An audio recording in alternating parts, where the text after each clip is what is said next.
Secretary साहब ने बहुत ब्रीफली आपको समराइज किया।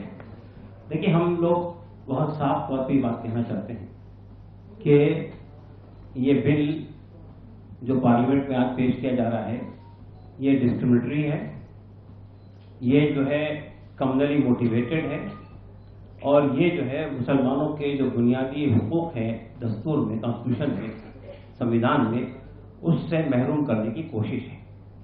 ये बिल बीजेपी के कम्युनल एजेंडे के मुताबिक है और इस पर जेपीसी के जो हवाले किया गया था, जो एतराज़ात, जो आपत्तियां पार्लियामेंट में बिल पेश करते वक्त जताई गई थी, उसको एड्रेस करने के लिए इसे जेपीसी के हवाले किया गया था।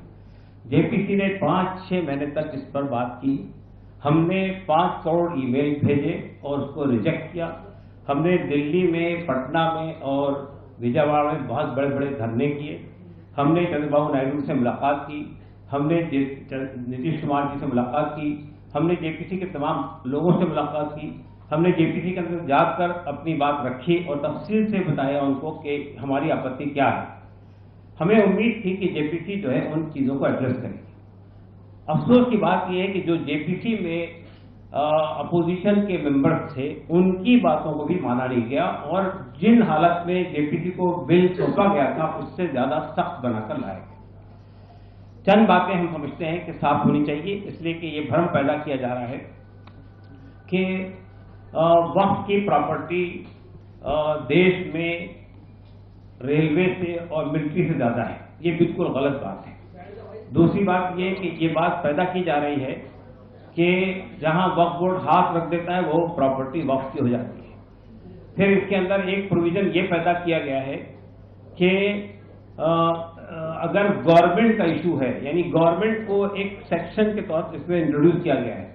सेंट्रल गवर्नमेंट भी हो सकती है, स्टेट गवर्नमेंट भी हो सकती है, म्यूनिसिपल कॉर्पोरेशन भी हो सकती है, सेमी ऑटोनोमस बॉडी भी हो सकती है। अगर उनका कोई डिस्प्यूट है तो वो डिस्प्यूट वक्फ बोर्ड नहीं तय करेगा बल्कि कलेक्टर या डीएम तय करेगा। अब आपने ये डीएम को रिप्लेस करके डिजिग्नेटेड ऑफिसर की बात की है। इट मीन गवर्नमेंट का ऑफिसर तय करेगा।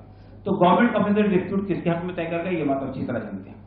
ट्राइब्यूनल की हैसियत को खत्म कर दिया गया और ये कहा गया कि इसको ये भ्रम पैदा किया जा रहा है कि वक्फ के अंदर कोई चीज जाती है तो उसको कहीं चैलेंज नहीं किया जाता है। बिल्कुल गलत बात है।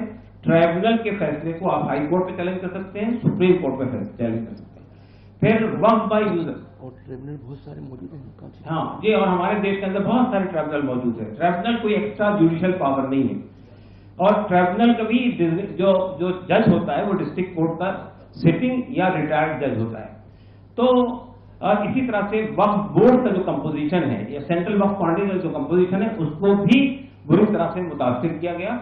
उसमें जो शर्त थी कि जितने लोग भी मेंबर होंगे वो मुसलमान होंगे, वो शर्त हटा दी गई।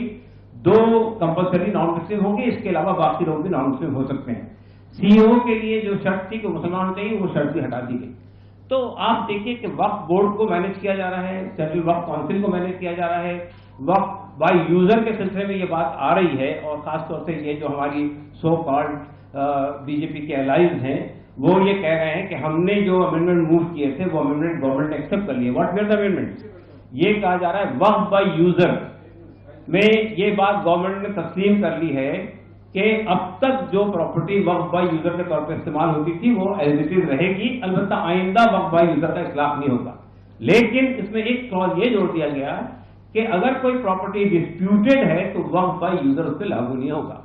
तो डिस्प्यूटेड प्रॉपर्टी तो बहुत सारी है जो गवर्नमेंट ने कंट्रोल कर रखी है, जिसको डिस्प्यूटेड बना दिया गया है। उसका फैसला अब ट्रिब्यूनल से नहीं होगा, उसका फैसला कलेक्टर करेगा।